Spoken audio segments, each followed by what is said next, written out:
learning under Katsuri Shibata for a while was it showed me a lot of the little intricate things that I was actually doing incorrectly. It really had me rethink my fundamentals. Sarcophagus, which he is the mummy. He is a fez wearing mummy with a red coat and really bad puns. I was RDC's first title fight, and now it's the first international fight. So I was super excited to have an opponent from overseas. You, petty human with the mask, tell me where Optimus Prime is. Hey, am I seeing things, or is there like a giant talking robot looking at me right now? Do not mess with me, human. Bring me Optimus Prime. How about I bring you a hockey stick to the face, pal? Google. I went up to the luxury boxes where they had a box for family and friends. And that's when I looked out and I saw this little tiny ring in this giant sea of people, and I was like, holy fuck, I just did that. That's crazy. I really think Superman's going to be another Blue Beetle, the Flash situation where they end up losing money. I would like to be proven wrong. I would like for it to be good.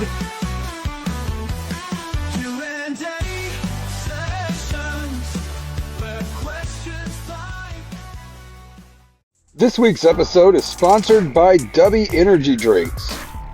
Dubby is a brand that is tried and tested with thousands of monthly people consuming their drinks. Dubby launched with just one flavor and slowly grew, and now they have created over 15 plus unique custom-made flavors that are enjoyed by thousands of monthly customers. So get off the big energy bandwagon and check out Dubby. This is how an energy drink should be. Jitter-free, crash-free, no sugars, no artificial colors or dyes, and no calories. And right now, you can get 10% off with the promo code ATPC90 from us here at the Adam Talks podcast as a special gift for you, just for checking out the show. So go to dubby.gg and use the promo code ATPC90 to get 10% off of your order now.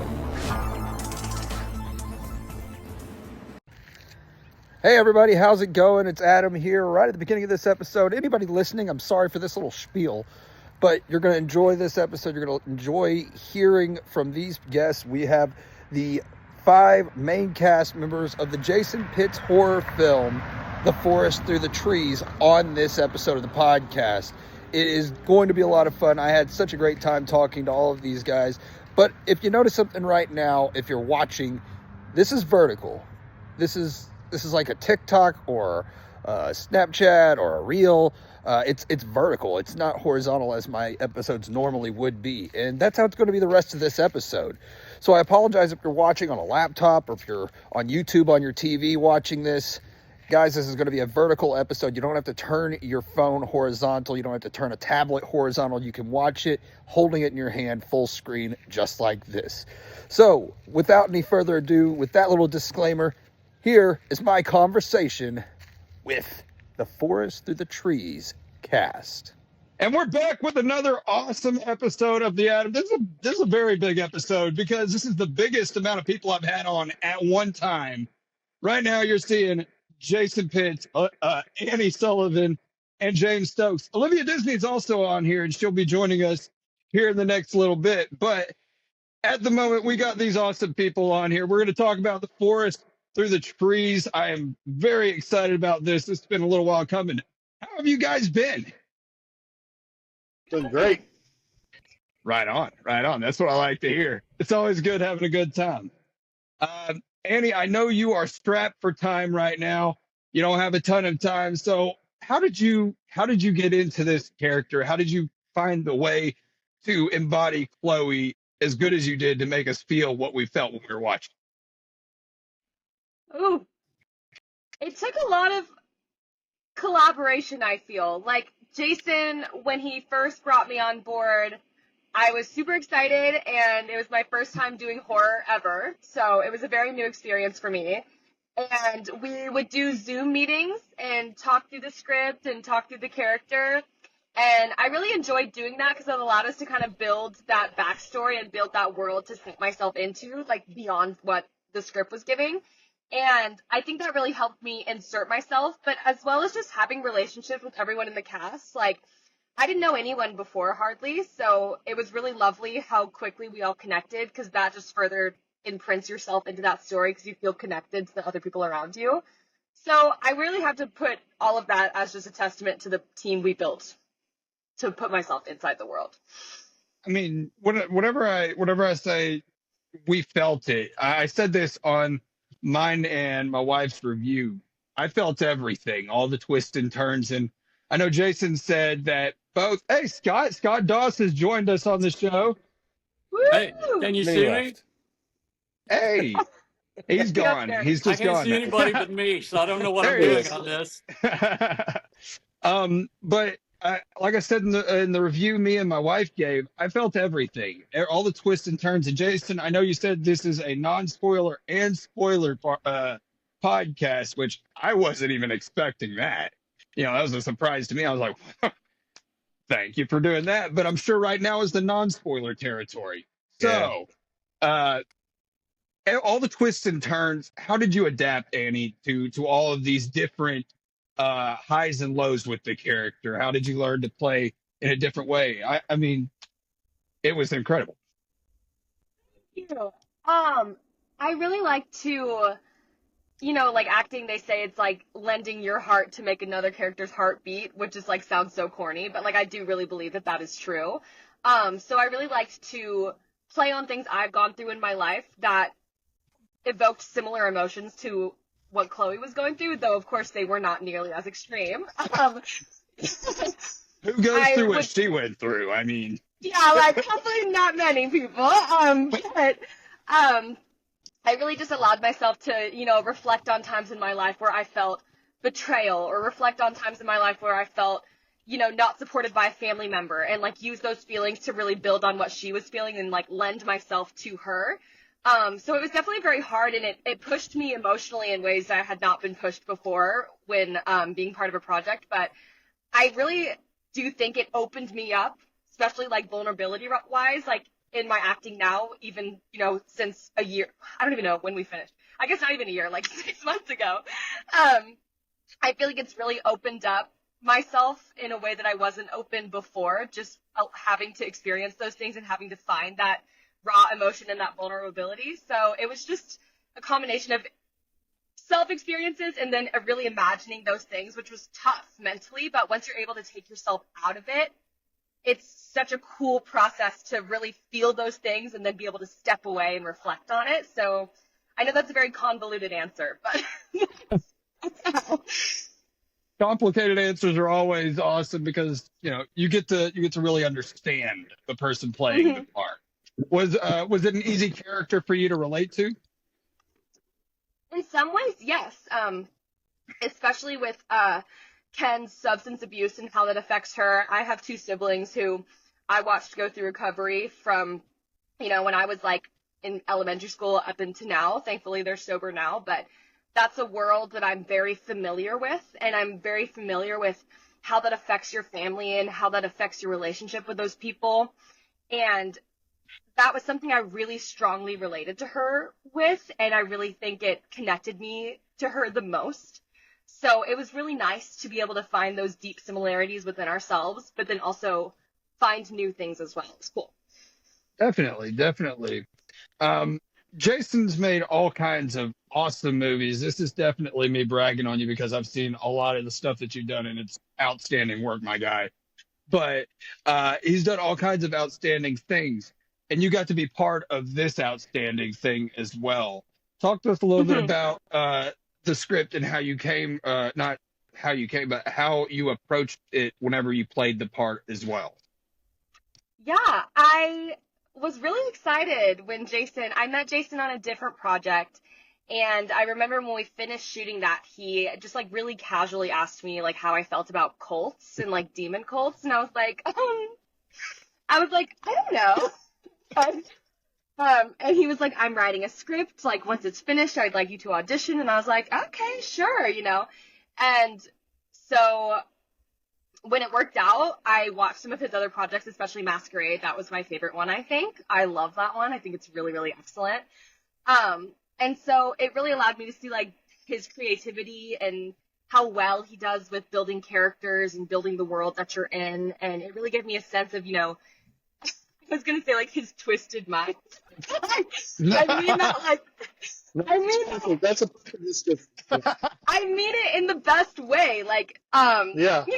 I would never think of some of those things, but I don't think it's a bad thing. I think it's just a testament to his creativity and how passionate and incredible he is at writing and directing and producing. And I would say watching his other projects and also, like I said, zooming with him and just being able to talk more and build more of a foundation within our relationship is what really helped me dive in to his project and be able to do Chloe the justice that he envisioned and that I envisioned when I read it. Like I said earlier, it's just such a collaborative effort that I just cannot champion enough. It was really just a team effort. I mean, it seemed like going to the premiere and seeing the camaraderie between everybody involved. You could tell it was a tight-knit group in this picture behind the scenes. But whenever you watch the film, there's so much chemistry between all of the characters. Did that come naturally for you? Yeah, honestly, I think so. I feel like we all got along so quickly. And it was kind of interesting because I don't know if you know this, but we kind of shot it backwards. Like, we shot some of the most climactic moments like the first weekend I got to Arkansas, which was crazy. But I feel like it kind of worked in our favor, especially, like, I won't spoil anything, but with me and Ava's relationship.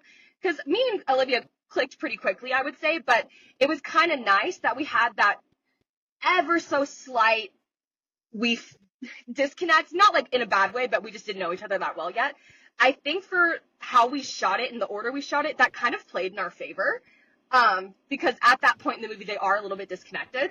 So, but other than that, like, we all just clicked so easy. Like, I could talk to Scott all night long. I could talk to James all night long. Like, we just could not have had more fun. And sometimes you don't get that on set, and that's not a bad thing, but that's just life. Sometimes you don't click with everybody, and, like, life goes on. But really, it was so fortunate that we all just got along so quickly and so easily. If you were to tell a total stranger off the street about this movie, what would you tell them to get them enticed, to get them drawn in and wanting to see it?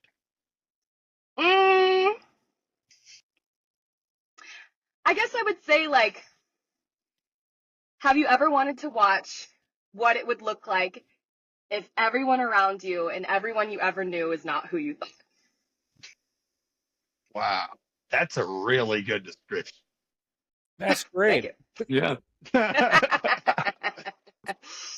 Wow. Well, I know you're stretched short for time, and you had just a little bit of time before we started on here. We wasted a little bit of that talking, chatted up, hanging out and stuff. But what are your final thoughts after being part of it, after being able to see the film and everything like that? What were your final thoughts watching it? You were at the premiere, right? I was, yeah. I was there. What was your thoughts seeing it on that gigantic screen? OMG. I was so nervous. You can ask Jason Durkee when I got out of the car. I just was nervous, and I'd never seen myself like on a movie theater screen before, so I was a little bit overwhelmed, and there were so many people there. But I've told Jason this, I really do think being in this movie kind of changed the trajectory of my career and my life, because I didn't like horror before. I was too scared of it. I just was like, oh, I'm going to be scared. Like, I can't watch it. And I would never watch anything. But being in this, I tell Jason, like, I now watch horror all the time. I really like it. It's something that I really feel like I want to do in my career. I would love to keep doing horror and thrillers. And I love kind of that mind game, like stuff like that. It's really changed where I thought I would go in my career and where I saw myself. Because now this is something I really want to pursue, like all seen ahead, like thrillers and horrors and things like this. So this really opens me up, emotionally, and to a whole different genre I never thought that I would get the chance to be involved in before. So it just, the relationships, the project, the the acting, everything really was a positive experience, and I think kind of changed the trajectory of my life in the best way. Wow. That is awesome. My wife is into horror big time, and I was kind of, I was cool with watching it here and there, but since I've got married to her, since I've been with her, we've been on a nonstop horror train the entire time. So we got whenever I talked to Jason about uh coming on the show, and he was like, "You just want to have some of the cast on?" I'm like, "Yeah, sure, yeah, definitely, definitely." Because it was a chance that I really had never had. And I am so happy that I did, because I got to meet you, got to talk to James and Jason again, getting to talk to Scott Doss and Olivia Disney. Who could ask for more? I mean, this is outstanding. This is the coolest thing in the world. Thank you so much for being part of it. Hearts again. There they are. The hearts. There they are. um, uh, Jason No just hearts can't. for you, Jason. Jason just can't get it. It's right. It's like this thing here. Blam. Got it. I don't either. But I thought that everybody did a phenomenal job, and I thought you playing Chloe just blew my mind, watching how down to earth, how relatable the character was. And that's credit to not only Jason for writing the part very well, but credit to you for bringing that character to life, in such a believable way. Because, like I said, you could feel everything. The tears you could feel, the betrayals you could feel, that potentially the twists and turns and all that, it was all there, and that's all to you. Very, very, very good job, you know. Thank you so much. Thank you so much for having me too. I'm sorry that I have to jump off kind of quickly. Oh no, that's all right. We'll get you back on the show on a solo episode at some point if you want to. Sure, yeah, just hit me up. We're Facebook friends now. Yeah. All right. Okay, Right bye, on. you guys. So nice to see you. Thank Thanks you so again, much. Adam. Thank you so much. Bye, Of Eddie. course, bye. Bye-bye. Hey, James, playing Yes, the sir. playing the part of Ken. The movie theater, Yes, sir. in the theater, whenever we were all there, there was a particular scene, and No. he already knows. He already Yeah, I knows. There was a particular scene, and all we heard was "woo." Yeah. What was? Oh, when I What got was my it? hair cut off, you mean? Yeah, that's right. Yeah, that's definitely the scene I'm talking about. Couldn't been Yeah. talking about anything else. What was that like for you, sitting there and then hearing that ovation for that particular scene? Because we were just sitting there laughing, and it was funny. It was funny to me. Man, I don't know. It's weird. It's so weird to see yourself on screen anyway, and to be kind of vulnerable. As far as no shirt on. I mean, I don't know. It's kind of, in a way it makes me feel good, and in a way it makes me feel very embarrassed and all that stuff. It's at the same time, but it's like I work very hard, to stay in shape and all that stuff. And it is hard. I mean, it's hard. I'm not no 25-year-old male anymore. I'm 53 years old, so it's a lot harder. And it's just staying in the gym, constantly and working hard and eating right, and it's just hard to do. But I mean, I really do appreciate it. It does make you feel good. It makes you feel accomplished at what you're doing is paying off, maybe a little bit. And when people see you, but I definitely don't want people to look at me as just for that. I want them to see me, as a for real actor, and and being, and I mean, this is tribute to Jason. I mean, he's put me into some spots to where he's really pushed me as an actor, and this role was one of them. And playing Ken, it hit home in many parts of my life, having a stepdaughter, which I do, and all that stuff. And it was very emotional for me to place a lot of that part, as you've seen on screen. It's Yeah. very emotional to play that part. So I was Man, very, you seeing what Ken goes through in this film is like a story in itself, because he's not just like a one-dimensional character. You're not getting a one-trick pony with Ken. He's got all different dimensions to him. He's been a soldier. He's going through something really bad because we're still in non-spoiler territory, I'm sure. He's going through some really bad stuff, and then other stuff that's even worse happens a little bit later in the film, and he's got to go through all of this hardship while still dealing with stuff going on in his head from his past in the military. It's a very complicated character, and I thought you played it beautifully, James. I thought you did a great job, man. I appreciate it, and it was hard, especially the way we shot it, backwards and stuff like that. It was a lot. I mean, it really was, especially up front. But demanding and emotional and all that stuff wrapped into one, and that's the kind of roles that I love to play. And hopefully in the future, in other roles that I get with Jason and with anybody else, that it just turns out to be the same way. I want people to look at me as a for real actor. That's what I want to do. This is my life. This is my entire life. Even. Yeah, man, very multi-dimensional. What was one of the more challenging part of playing the character Ken, or was it something that just came very naturally to you? I mean, a lot of it came natural, but I mean, you're being put into a position where you lose people, and then you're trying to gain a relationship with one other, and the relationship part of it is hard because people place blame on people all the time, and that they shouldn't, and that's just part of the whole character. I mean, it was relatable in some ways, but in some ways it wasn't, and so it was very challenging.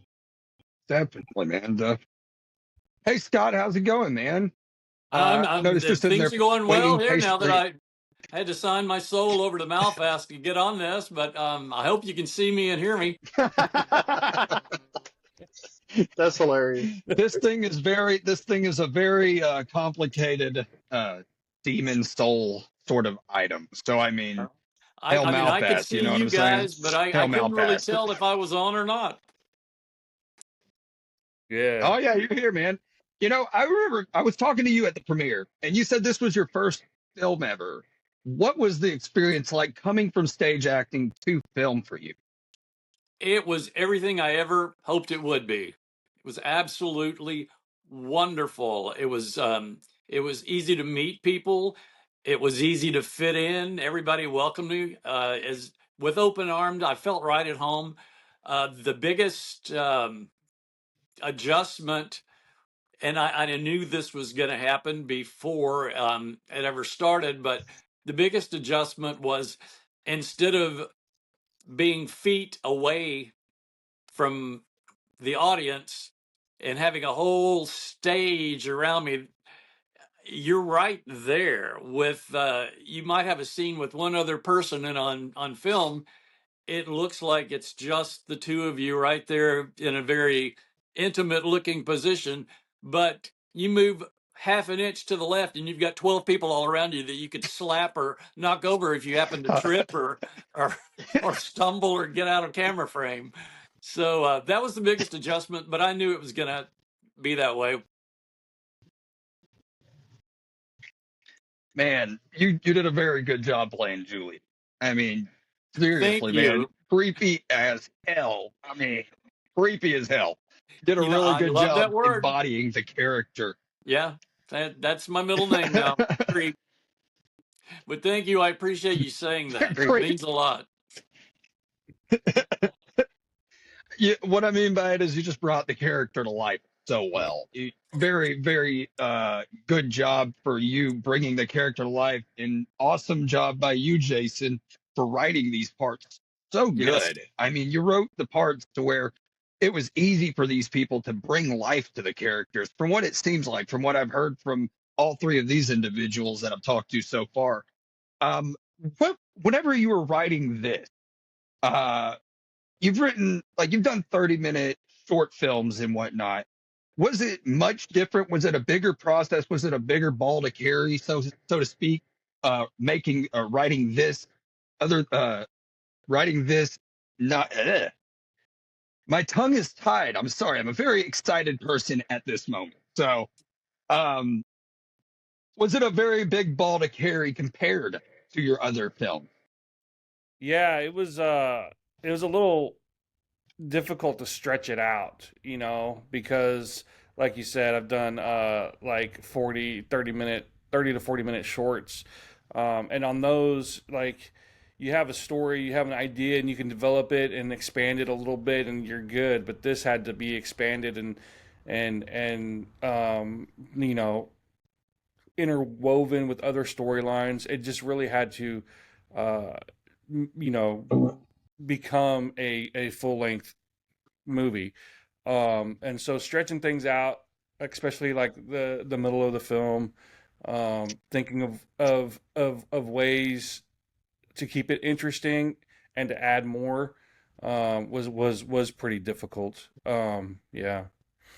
Man, I don't know how you carry. I don't know how you could steer a ship that big. I mean, this is the biggest film you've done. Your first feature film that is your own film, not a fan made film, not a short, but your first feature film of your own.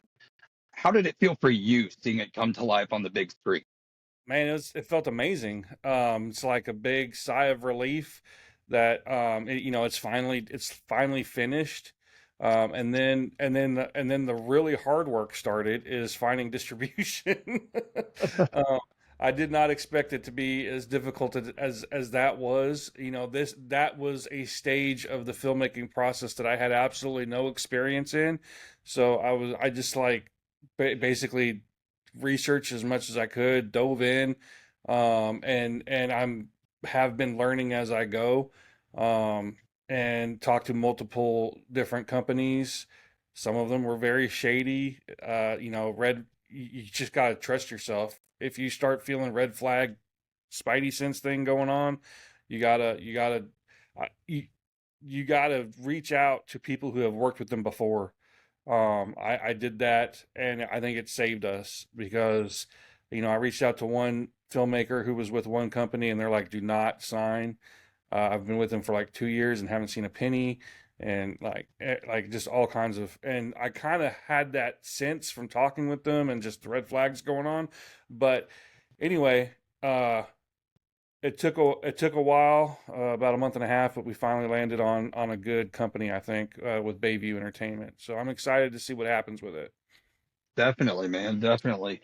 Uh, Sky's the limit for this film. Uh, like I was saying about Annie, like I said about James, like I've said about Scott, and then obviously, I'm going to talk to Olivia whenever she gets on here and tell her the same thing because I thought everybody played their part so perfectly.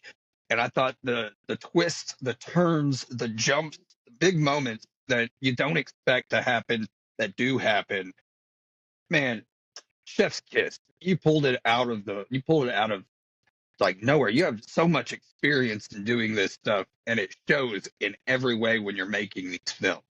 I think we might have talked about this before when I was on, but this whole thing started with just like one moment, one image that just hit me while I was driving to work one night or one morning, and it happened towards the end of the film, and the entire story was basically like reverse engineered from there. Um, Okay. yeah, Are you talking about like the post credits thing? no, no, it's Okay. the big moment. Okay. Okay. Yeah.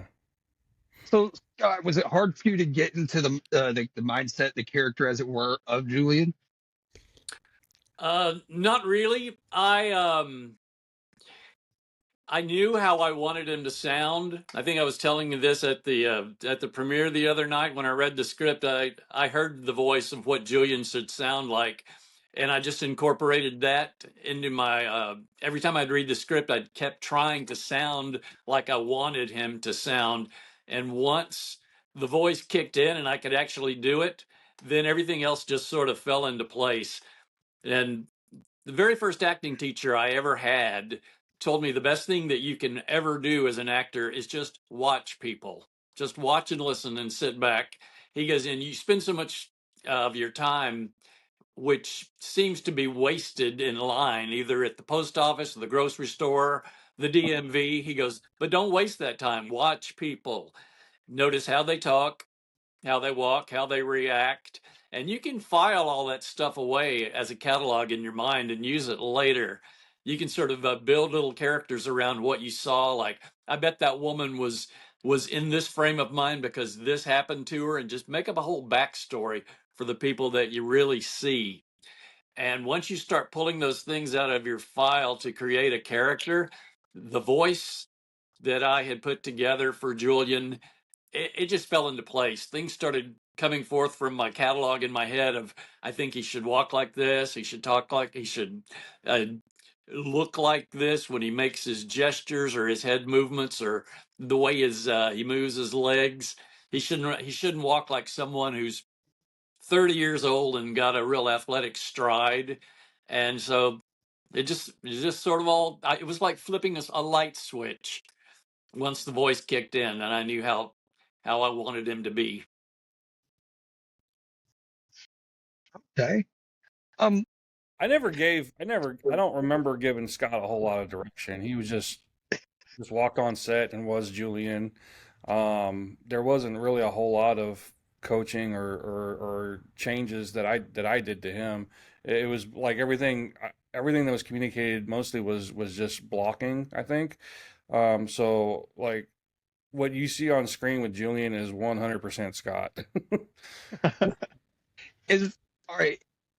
As a whole, as far as acting goes, is it a big collaborative effort between the director and the actors, like the actors having input in the way they play their characters, or is it more of the time, is it the directors being like, this is how I want this, and being semi flexible or not as flexible? Floor is open to all three of you. I think it depends on the director. For me personally, I love a collaboration. I like a discussion with each actor before you get on set. Like I had Zooms with everybody, one-on-one Zooms multiple times, and then we had one big long table read where we just kind of went over everything. And the one-on-one Zooms was like, okay, so like I like to like break down each scene and talk to them about points in that scene that are like transition points for their character. Like at this point, like before this line, you're feeling this way, and then this line happens, and now you're feeling this way. That kind of thing. So they kind of know what emotional journey they're taking through each scene. Um, and I'd like to hear from them and develop their character. Scott came up with an incredible backstory for Julian, and you don't ever see any of that in the film, but it's all there with the character. So, like that, that he brought, and so yeah, for me, I love the collaboration. There's so many times where one of the actors had an idea for their character that I absolutely loved, and we went with it, and lines of dialogue were changed, and it made the story better because I was willing to listen to them. Now, if they have an idea that I just don't think doesn't work, we won't use it, and that has happened too. But for the most part, I love a collaboration. Okay. Yeah. Olivia. Being with Sure. Jason for so long too, I just want to elaborate on that. As me as an actor, Jason's always listened to anything that I had to say, and I being an actor, I love to be directed, and and Jason does that better than anybody that I've ever been with. And it's like when if I see something or if I want to change something or ask him about it, he's very approachable, and some directors are not, and it's just been great. We all can't be Olivia Disney, and just do it the way I want That's when I so want to do true. it. Yeah, I know, and I gotta throw that I'm in there. glad you said it and I didn't have to. I was going to say it because everybody was thinking it anyway. So I love you. But anyway, it's it's but no, it's been great. And Jason was absolutely right. I mean, it's just he will listen to everything that you say, and if it doesn't work, it doesn't work, and that's fine. And but the collaboration between director and actor is absolutely phenomenal. Can I add some more to that?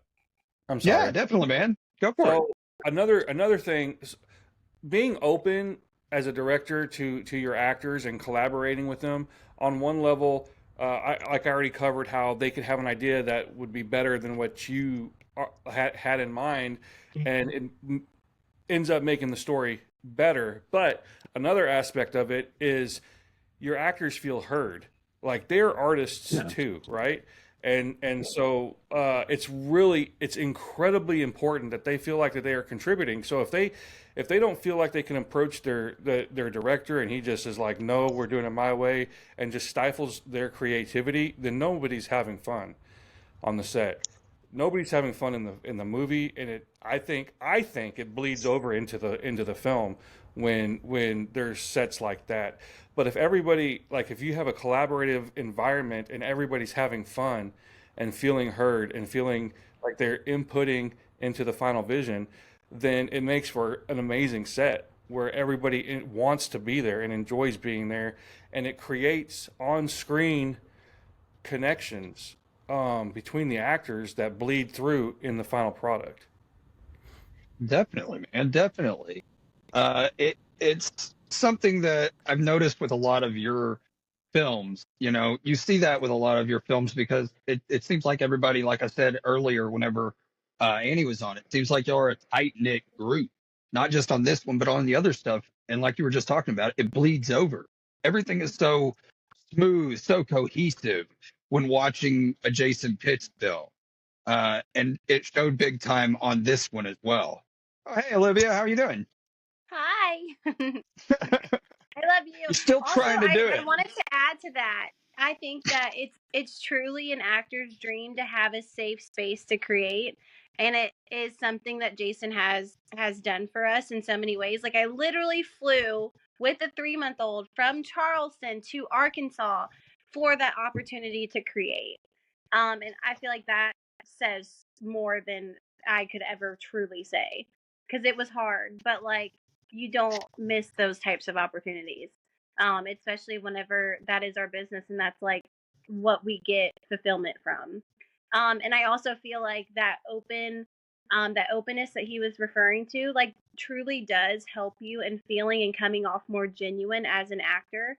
Because if you don't feel right when reading the script or whenever it's playing out in rehearsal, then it's not going to come off right. Like if you don't feel it, then the audience is not going to feel it.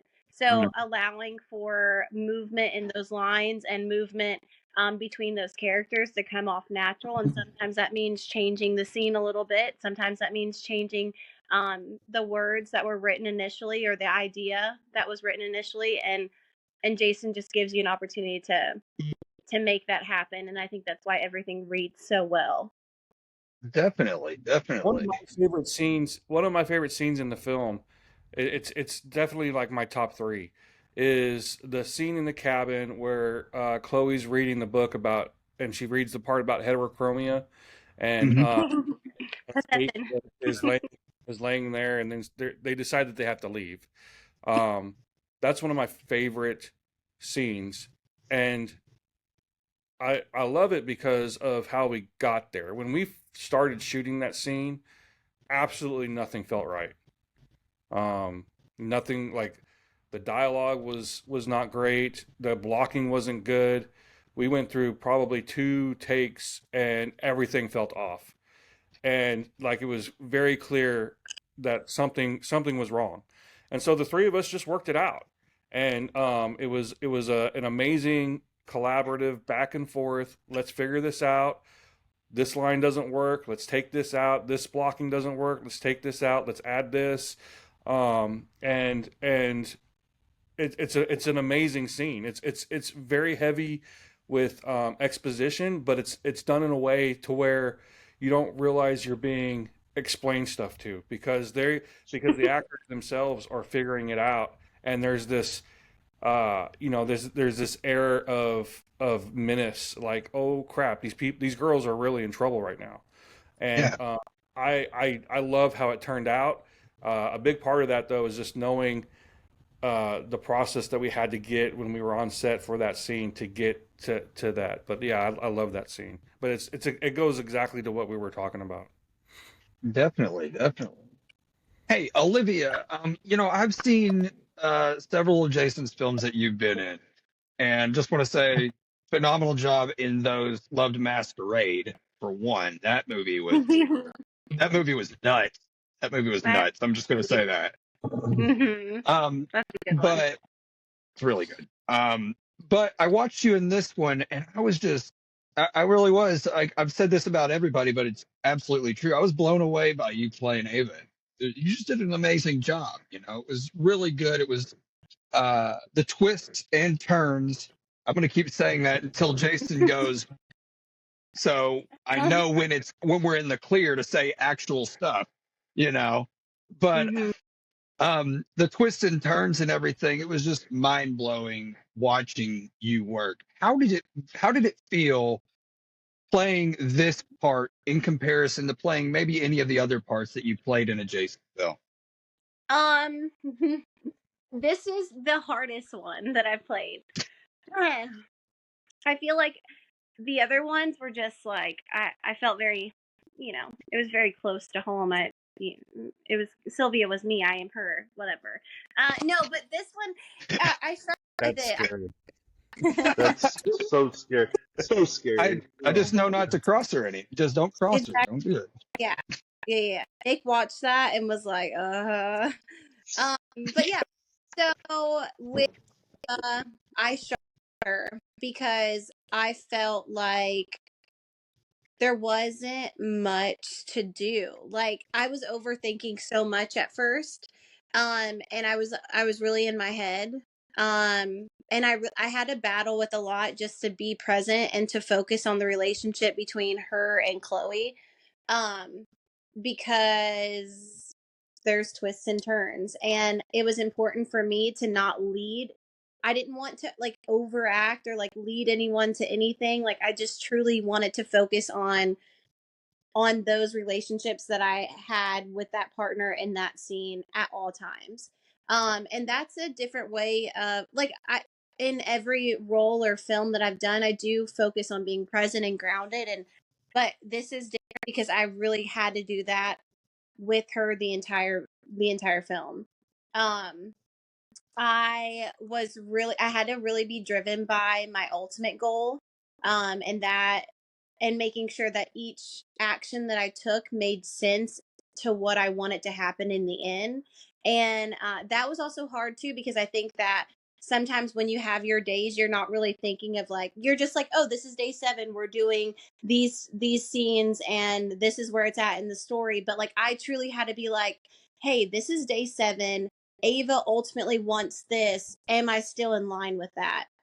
So it was just really technically hard, I feel like, but eventually I sunk in, and I think that was with the help of like James and with Annie and Scott, like making sure that I felt comfortable, and I was also, this was different for me because it's a different point in my life and in my career. I had a newborn, and that was intense. Like I was battling so much, and there wasn't any like it was hard to just like turn off Ava and go into mom mode, and I had to do that a lot. Like there was if we took a break, then I was going to go check on my baby. It wasn't like I was able to like kind of stay in character. Like I had to immediately find her, and that was hard, and that took like a lot of like technicality. I had to immediately um and then like just like having a baby in general, and like I'm in my postpartum journey, and that changes how confident you feel, and confidence has a lot to do with acting. So everything was different, in short, like literally everything.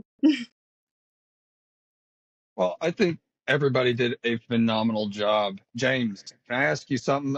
What was it like Yes, doing sir. the What was it like doing the stunts on this for you? There was a bunch of stuff for you to do as far as stunts and stuff goes.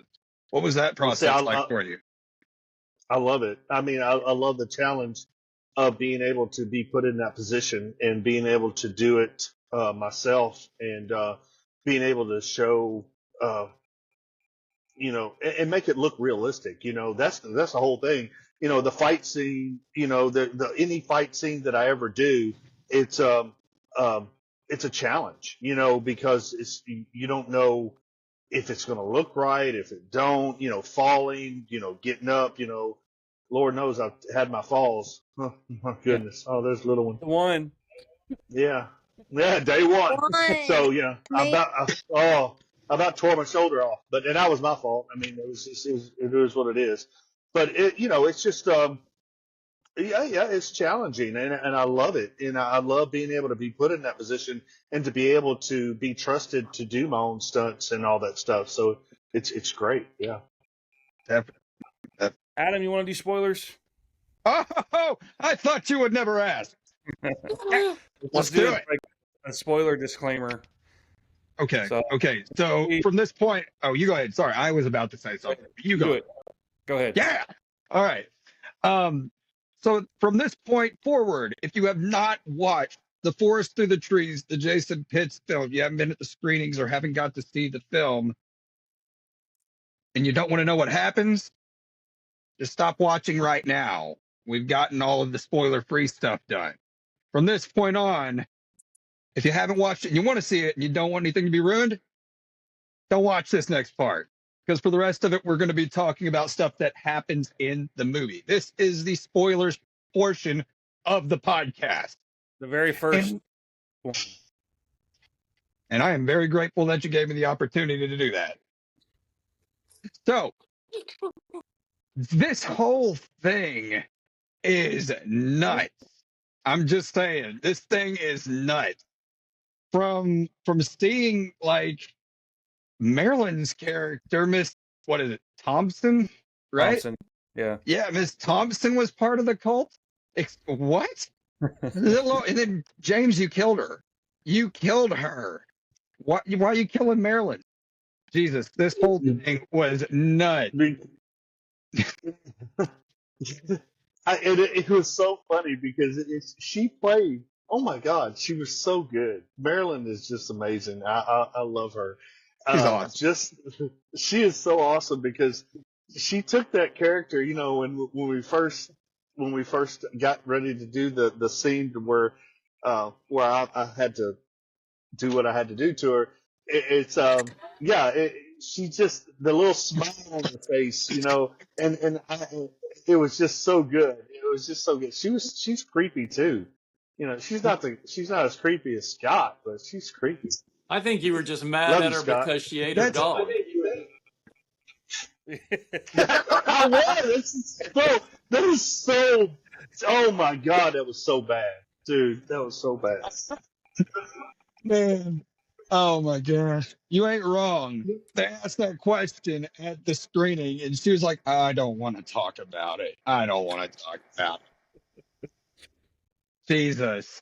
That twist at the very end, like near the very end with Olivia, you turn in completely. That was one that, like, I was not sure about that. I thought for a half second, what if? And I was like, no. And then it happened, and I was like, what the hell is happening right now?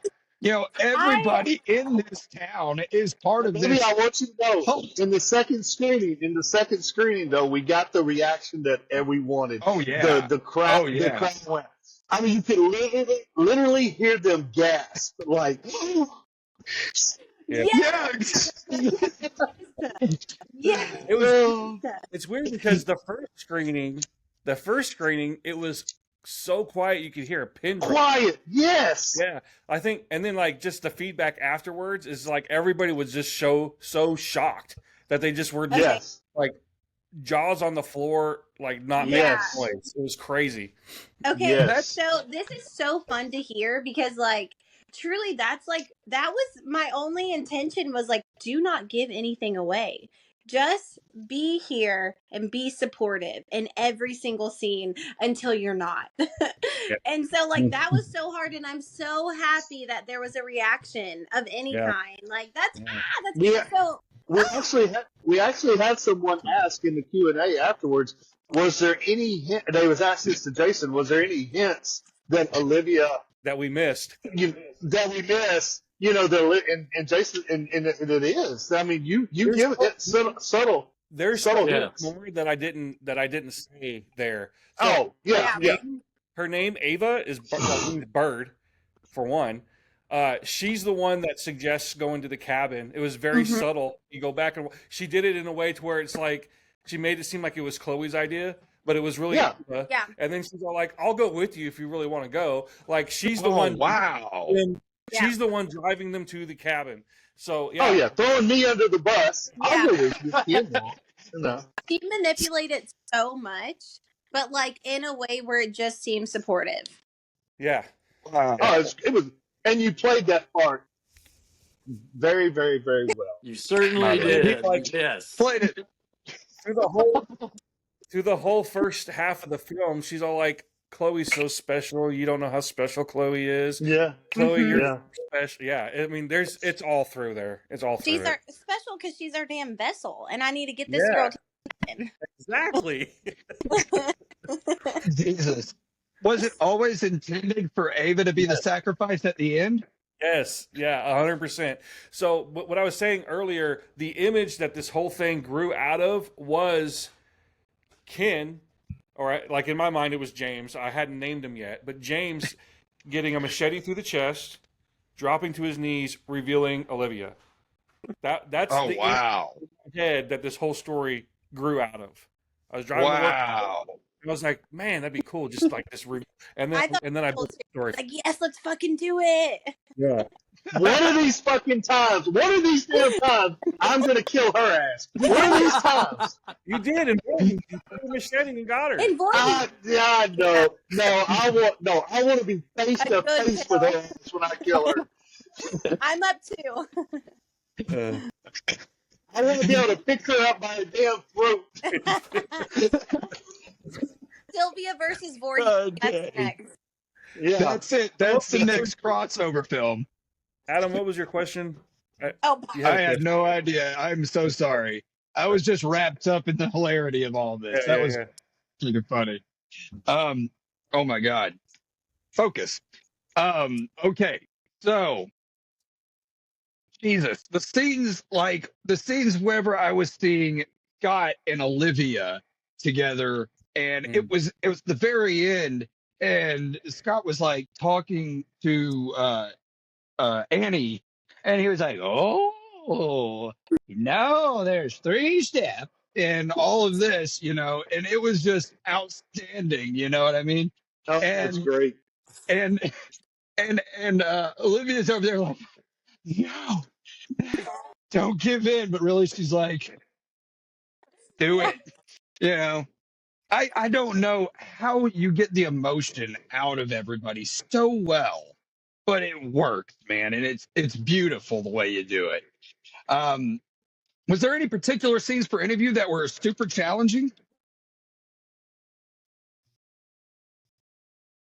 Oh,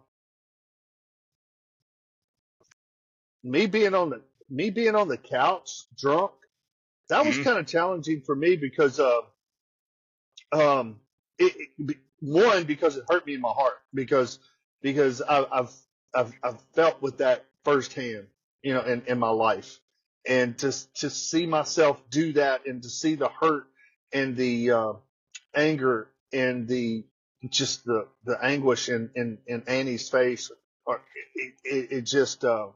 it killed me, dude. I mean, it was a very hard scene for me to do because it was really hard. That was a hard scene for me to do. I didn't let nobody really know it, but it was the tears were real at the end of that because of all the emotions I'd went through with not only Annie, but standing up and getting up and then getting right into Ava's face, and and her telling me, I telling her this none of her business, and and it was because that was an emotional scene for me and her, and the stuff that me and her have went through in the past, have, and I'm talking about other films that me and Olivia have done together. We have a connection that is very, very, very strong. It's more of a brother sister kind of thing. And I mean, I would kill a motherfucker over her. I mean, I really would. I mean, I love her that much. And it's just, it was a very hard scene for me. That was one that got me. Scott, I don't know about you. My absolute favorite scene was the one between Olivia and me, where we're just face to face and I'm torturing her. The difficult part about it was trying to maintain the scariness and not take it too far over the top to make it hokey. And I was also operating from the subtext. Olivia and Jason and I had talked about this just before we filmed it because we redid that entire scene about an hour or so before we filmed it. And I told them I was operating from the subtext that I was actually in love with Ava. And I had raised her whole life for this one mission. And I had sent her out there for her to do what she did, and she had then fallen in love with this other woman. So I was trying to bring her back into the fold, and I was trying to keep it in that focus of, I love you. I've raised you to do this. Are you sure this is what you want? Are you really feeling this way? And I didn't really know if it was coming across the way I wanted it to, but suddenly Ava started crying. And I knew, yeah, I think maybe this is working. This feels really good.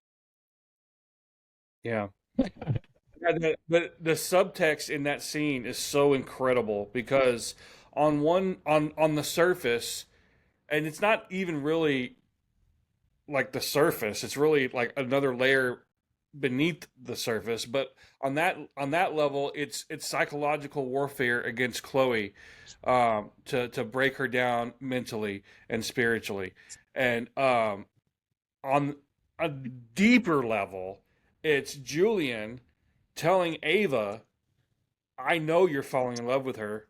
We've been watching you. We've seen everything. He says it multiple times. And it's just, uh, when you watch it after you know the ending, it has a whole nother meaning. It's incredible. And what Scott was talking about, that scene, and it was that portion of the film, and then when they arrived to the camp, we had to shoot the second week because we were rained out a day of the first week, and we had to condense everything that was scheduled in the 5 days of the second week to 4 days, and move that to the last day of the fifth day of the second week, and it was a lot. It was like 9 pages, and we had to go from Jasper, Arkansas to Siloam Springs when we were done shooting in Jasper to pick up this day that we missed from day one, and that was like a 2 or 3 hour drive. There was no possible way we were gonna be able to get everything that we had scheduled. So while everyone was setting up, I called Scott, I called Annie, and I called Olivia, and we met at Carla's house, and we went through the 8 pages that we had, and we condensed them to about five, and we just combined some scenes, cut full paragraphs. I mean that portion of the movie is very different from the script, um, and I am so thankful we did. It was actually Olivia's idea to do it, but I'm so thankful we did because one, we would not have. There's no possible way we would have shot it, got everything we needed, and two, it really trimmed it up and condensed it to where it's so much more powerful. That 5 minute scene is my favorite scene because it's so incredibly powerful. I love it.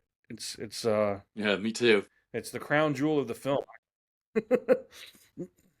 What I heard I like. when I Go when ahead. I I'm came in sorry. was I'm amazing. Right? Is that where we were at? We were talking about how well, of amazing. course. That's Yes, exactly where we were. Olivia. Sorry. Olivia. Yes. Yes. Princess Olivia. Yes. Yes. That's what it's Thank all you. about. She has Yes. arrived again. Yes. Yeah, Yes. We here know. she is. Yeah. So We was. the scene that really impacted me, that really hooked me into it, was the cabin right before Ken, Chloe, and Ava were about to leave, and then Ken was like, "I want to see what the hell's going on. You're gonna show me." And then they went in there, and then just bad shit happened after that. Just a whole bunch of bad. I think that part where the cult took where they took Chloe and Ava, I think that's really what hooked me into it. And that scene, I was because before I was like, all right, really good. This is really good acting, but when is the good stuff gonna happen? When is it coming? And is it coming? Well, what? And Wait a minute, then, Adam. What did when I ran out of the house in the towel? Come on now. hey man, my wife's heart was racing. All right, my wife's heart was racing. All right. Mine wasn't. Okay, mine wasn't, but hers was. Okay. I was. All right. It was one of those. It was one of those things. She was like, and I was like, but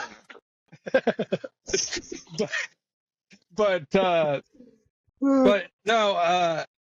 I was like, okay, this is really good. This is a good story. This is good backstory. Finding out where everybody's coming from, and then whenever the part happened where they came in with these crazy looking masks on and stuff, I was like, oh, there's someone behind them. There's someone. Oh, yep, it's coming. And then Scott knocked on the door, and I don't remember the exact lines, but we're here for the vessel or something of that nature. For the And I was girl. just, yeah, that's the one. Yeah. Yeah. I was like, I don't know nothing about no girl. Yeah, that's right. That's right. That's right. That scene was so cool. We got to see some really good emotional. Hey, Daddy. Did he recognize me? He Hey, smelled buddy. big. He Hey, got buddy. really excited. Yeah, he Oh, smelled me. wow. It's Uncle Jimmy. Hi, buddy. Spider-Man. That's cool. Oh, that's Batman. That's Batman. That was Adam West. Yeah. Different That's right. Adam. Adam. Different Adam. Adam, I remember Um, what you asked me earlier. You asked me Yes, if sir. it was always you asked me if it was always the plan for Ava to be the final sacrifice. Yes. And the answer is yes. It always was the plan. Okay. I wrote it to set up Julian as a red herring. Like I wanted the audience to think it was Julian. And in fact, when we were shooting It worked. that scene, I told Scott, I said, don't say that Malthus's most devoted must sacrifice himself. I specifically told him say themselves or something like that. I don't remember, but I said don't use gender. And originally there was this really corny marriage ceremony that happened while they were chained up, where Chloe and Ava, like, they thought that they were going to die, so they're like, okay, we're going to die, let's get married. And it just didn't work. And we tried to make it work, not when we were shooting, but like in the developmental writing process. It was like draft 2 or something like that. But by the time we got to draft 4, that was out. And what we did with the psychological warfare thing, of like, she doesn't really love you, it works so much better. I mean, it worked well because I bought into Julian being the sacrifice until it didn't happen, you know. Until Julian met his demise at the hands of this dude who happens to sometimes walk the streets in a towel. You know. That fight scene was supposed to be a lot longer. Yeah. Oh, really? Yeah. We cut it short because everyone was afraid I might hurt him. I believe it. I didn't want to be hurt. Yeah. I believe it. It got to a point where it was almost unbelievable that Julian would put up a fight against Ken. So that was really... You should have left those scenes in there. It would have made it a very interesting fight scene. He had the power of mouth back. Even now, it's like, when people watch it. Like I watched it with my parents the other day, and like the first shoulder stab, it's like okay, he was worried about his wife, but then when he turns around again and Julian jumps on his back and twists the knife, it's almost like come on. So if we had done the full fight scene, I just don't know if it would have worked very well. Yeah. Makes sense. It makes sense. No offense. No offense, James. It makes sense. Yeah. No offense. I didn't take it. I loved it. I loved it. I mean, you know, when I went to stab him, he grabbed my arm. Yeah. You know, it was great because it was like, yeah, come on, dude. You know, I'm just going to, and it just showed me going. Whose idea? Do you remember whose idea that was? Somebody suggested that on set that he grabs your arm, and then it's like I don't remember. I can't remember who it was. It wasn't. I don't remember who said it. I just know it worked really well. Stephen Willett, I think. It might have been Stephen. Yeah. But it just worked really well. Good. And, you know, with him grabbing my arm and then me just going real slow, you know, a slow motion kind of thing. Somebody who was at the premiere came up to me and they said, "There's no way that Julian could have stopped Ken the way he did, with Ken being so big and muscular." I was like, "You got to remember, he just got stabbed in the shoulder twice, in the same shoulder." That he's like, "Oh yeah, okay." Yeah. I mean, I was hurt, you know. Right. He lost all the power in that arm. That's definitely what happened. It didn't have anything to do with Scott's immense strength. No, I'm right? not nearly as frail as I look. Well, a little bit. No.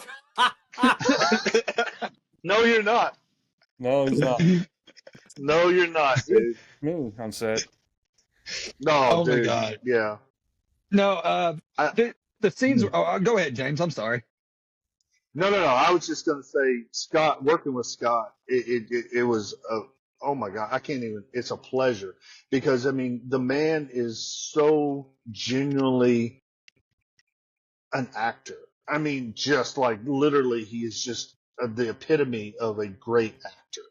And I mean, I hope people see. I mean, well, they did. Everybody that's seen the movie has said those exact words. I mean, he. Oh my God! I mean, people are going to be dressing like this man for Halloween. I guarantee it. I mean, eventually.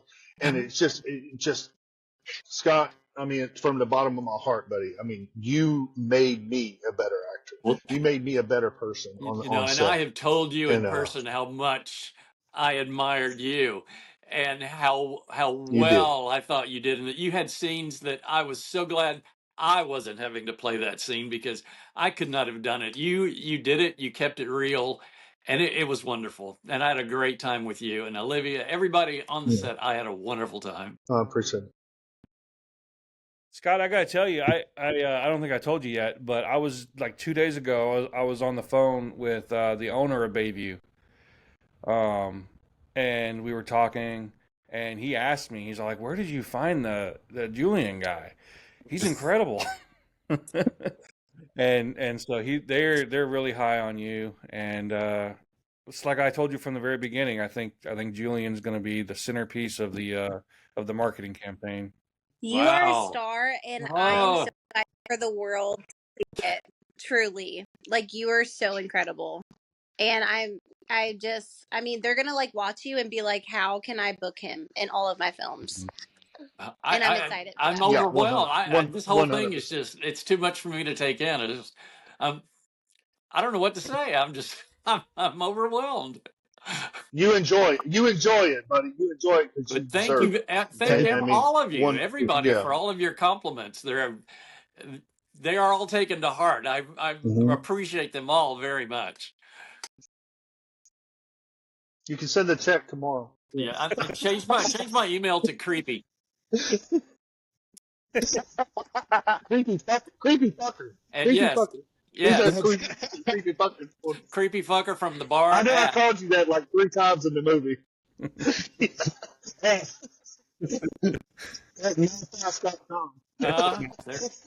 Dang it. I love the die, bitch. I did too. When we filmed it, I didn't even hear My it. favorite thing was, "Are you even a lawyer?" Are you even? You didn't hear it? Yeah. Are you even a lawyer?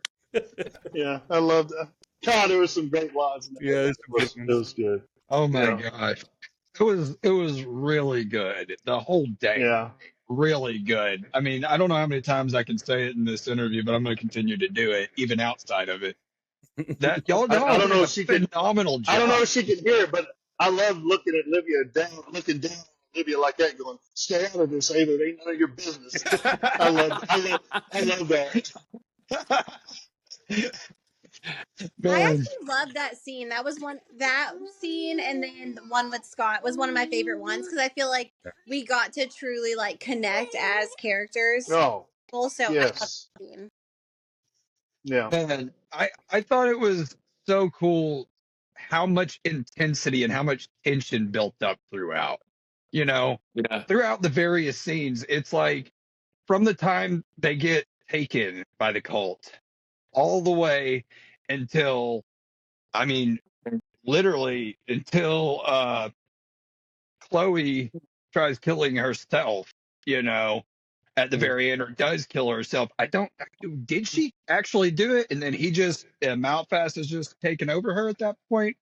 Or, So what happened? What happens is Ava dies before Chloe does, and so when Ava actually dies, Malphus is in 100 is in control of Chloe's body.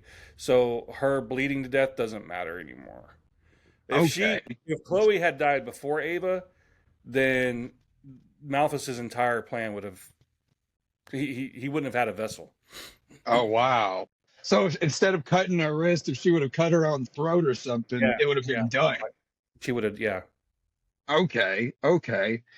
The tension though throughout it is just amazing. How did you all work together collaboratively to make this tension so upfront in the film?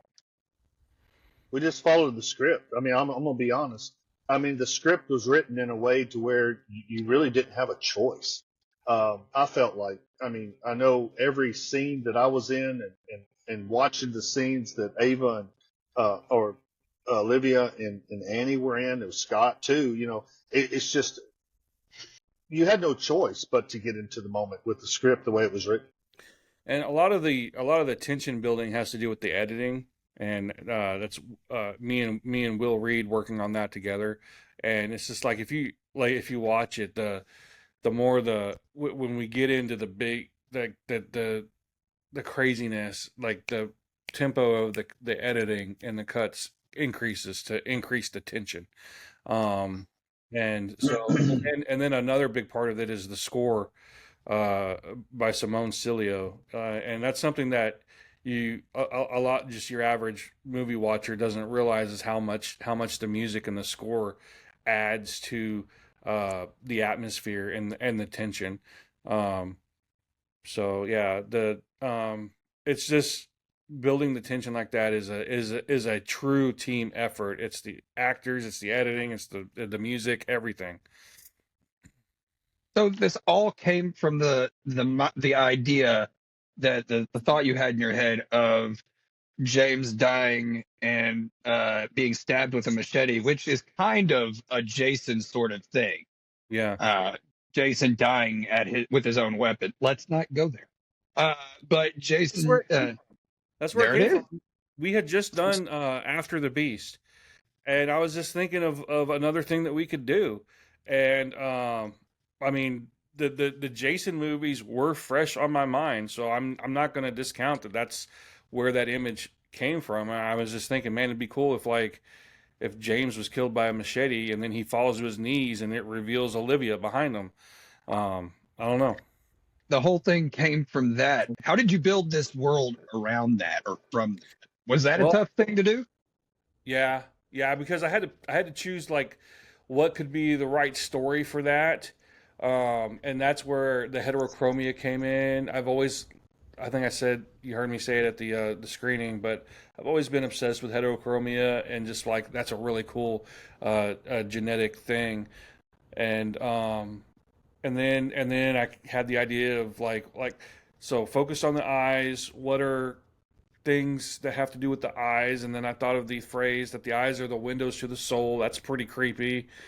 And so, what would that mean with heterochromia? It's like, okay, well, maybe the door's open. And so, um, I wanted Olivia to be a surprise in that moment. So she had to be a character that was like not threatening. So I had to build a story for her to where she was somebody that the audience trusted and believed in. So that meant creating another character that she was the rock for. So that's where Chloe came from. And then I added the heterochromia in with her. And then I was like, okay, well, what are these people doing? And then that's where I came up with the demon cult. It's like, well, the eyes are the windows to the soul. And that means that the windows open, but open for what? So they are trying to get a demon in her. I mean, it flowed, and I'm not kidding you. It was crazy. By the time I got home, my drive to work from my house is an hour long, and when I got into my car, and that's when the first image hit me. By the time I got to work an hour later, I had a basic outline of the whole story. Oh wow, yeah, that's quick, man. Yeah, that's pretty quick. I mean, it's one of the few times in my life where the story I just kept going from one thought to the other, and it just kept building, and then it's like, dang, that's pretty good. And then I texted the whole thing to James, and he said, oh my God, but do I have to die? That's what I said. I said, do I have to die? And he goes, yeah, yeah. There's no choice in the matter. And do I have to die by Olivia? Oh man. But dude, so proud of this movie. So proud of the way it all came together. So proud of how everybody worked together to get this done on a crunch time that we had, and it's just the cast, the crew, the everything. Just it was amazing, dude. It was an amazing opportunity, and I got to meet and make some new family members and friends for life, and it's just it's been incredible. What's some of the scenes? Oh, go ahead, man. Go ahead. Oh, I just said I can't wait to do it again. I'm just looking forward to the next one. What are some of the scenes you already talked about? The fight scene potentially have been extended, but you had to shorten it up. What are some of the other scenes that we missed out on seeing that you guys may or may not have actually filmed that you remember? We pretty much filmed everything that was in the script. Like I mentioned, there's that one chunk of Scott torturing Olivia that we condensed and shortened and combined some things. But that's pretty much it, really. Oh, okay. So throughout the film, we see, like you said, the cutting makes the tension higher. But as Ken is going through and knocking these fools down, cutting them down one by one and stuff to try to get to Chloe. At the same time, we're seeing what's happening in the sacrifice. So this is all playing out at the same time throughout. If you were in that actual situation, in any of these characters' situation, not the cult, but if you were in like Chloe's or Ava's or Ken's situation in real life, what would y'all do? How would you react to these situations if you were in their shoes? I don't know. I think I'd try to. Dude, that's a crazy question. Yeah, that's. I think if I was Ken, I wouldn't do much different. I'd try to save my daughter. I think if I was Chloe, I might try to fight back a little more. I don't know. What are some of the? Go ahead. I'm sorry. I didn't mean to. I was gonna say if I was Ava, I don't think I'd do much different because that was all part of her plan. Like her plan. Yeah, that was her whole thing was to bring Chloe there and get Malfest to become real. You know. Yeah. No, Ken wouldn't have done no different. I mean, he would have I probably would have. Yeah, I mean, yeah, I wouldn't have done no different at all. I would have killed Oh, every one of them. there's no way Ken could have saw Ava coming. I don't think. No, no way, no way. Mm-mm. Hell, I didn't even know Miss Thompson was a part of it. I mean, it was like Miss Thompson. You know, I mean, you saw the way I looked at it when I first saw it. It's like Yeah. Miss Thompson. What are you doing here? You know, I mean, even then, it didn't even click with me. Yeah. It was like it didn't even click that she's part of this cult. It's like, what are you doing here? And then, you know, looking around the room, and then her lying to me about the door being locked into this room. It's like, wait a minute, that door wasn't locked. You know, come on. You know, what are you talking about? And then, you know, it started making sense. And then, you know, it's just the bartender came in then, you know, and it's like, are you gotta be kidding me? You know, it's like, and then, you know, it was wild. The whole thing was wild. Even doing the film itself is like, me as an actor is like, damn, this is crazy. Jason's messed up in the head. This is messed up. I wanted that part with Ken taking out the cult members to almost feel like a slasher, like a Jason movie. Mm-hmm. I think we did pretty good. What are I think we did. what are things that you guys think people missed when watching the movie that you would like for them to notice rewatching? Oh, I think people missed the dog. Yeah. I think they definitely missed the dog. In fact, the I person missed that the asked dog. the question knew the answer to the question, and he just wanted to. Anyway, so I think just people bring it to light. Yeah, I think people missed the dog. I think people hopefully missed most of the Ava clues. I think people missed the Voorhees Easter egg with Will playing the Mark character in the background at the rest stop with the blindfold on. Mm-hmm. Oh wow! Yeah, I missed that. We threw that in there because we thought it would be funny. Wow! I'll have to check it out whenever if I get the chance to rewatch it. I'm gonna have to check that out. He's only on screen for about a second and a half, but he's in the background in James's car, the same car that we used in Voorhees, and he's just sitting there with the same blindfold on from Voorhees, just sitting there in the background.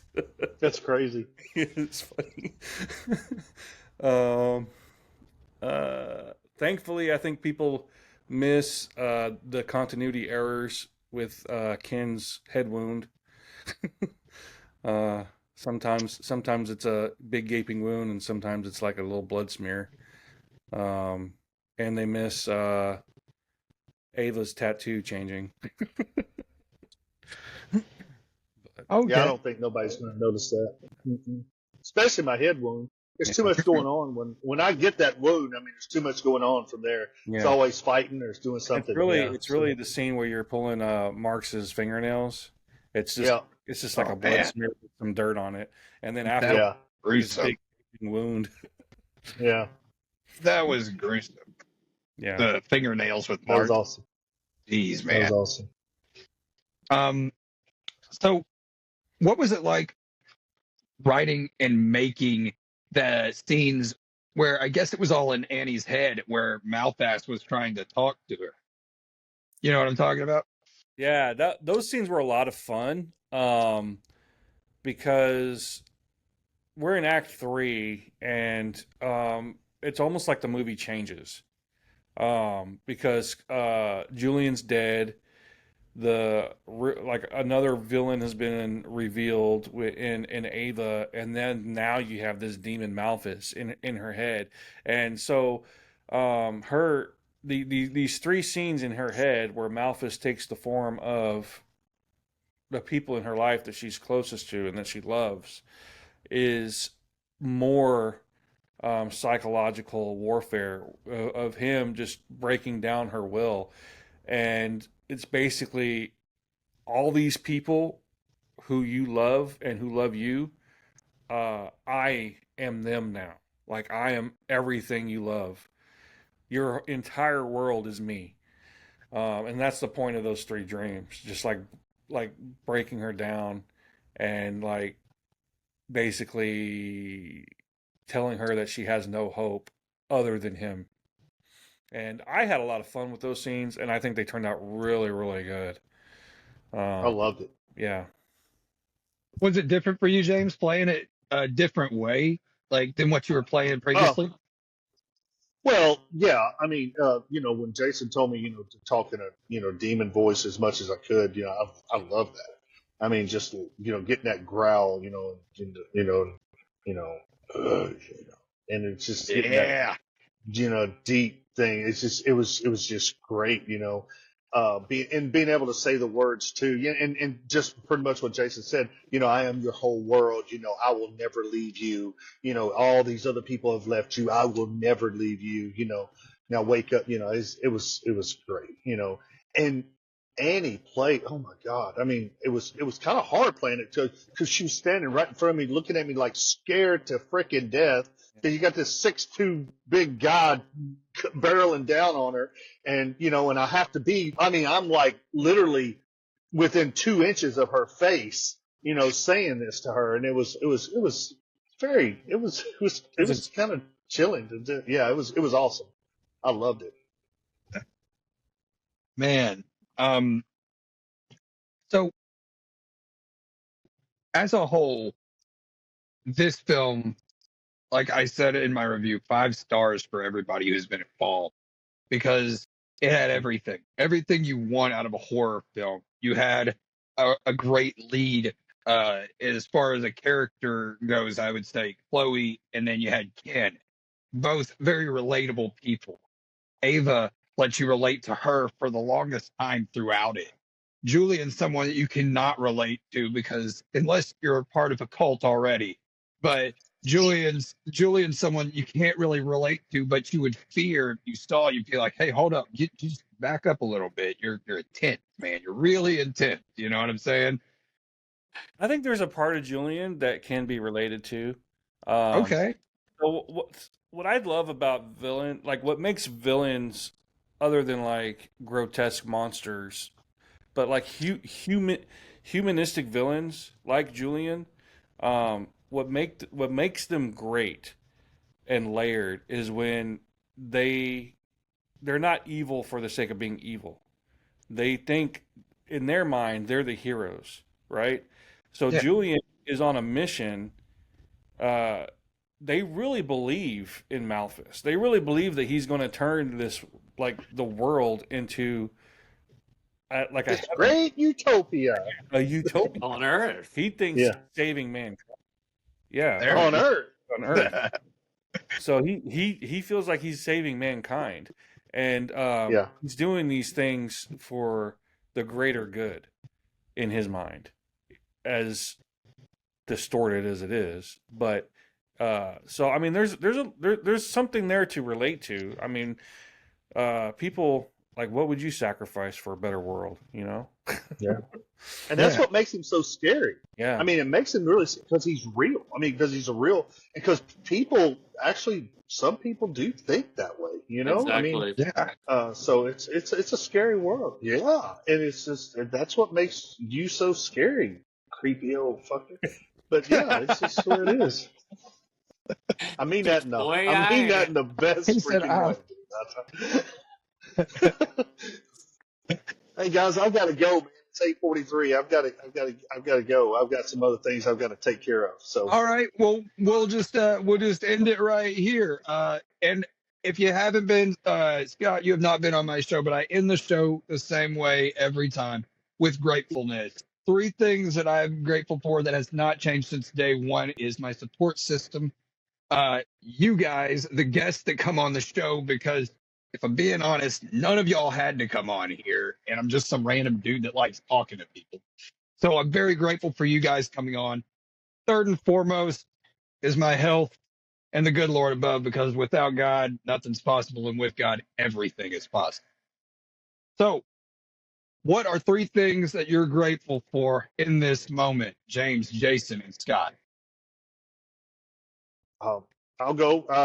I'm thankful for my health and that I'm being able to do this kind of stuff and bring joy to people and bring fear to people and make people cry and laugh and all that.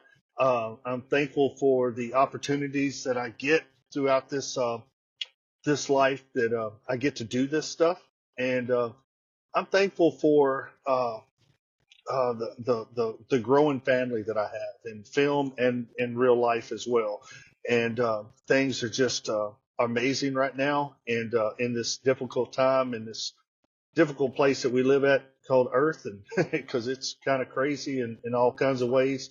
But I'm just thankful for everything the opportunities that I get. Yeah, I'm thankful for my family and how they support me through this crazy journey. And every time I say, "Hey, I'm gonna do this," or "I'd like to do this," they're like, "We're behind you 100%." So that's amazing to have that support system, and I'm very, very, very thankful for that.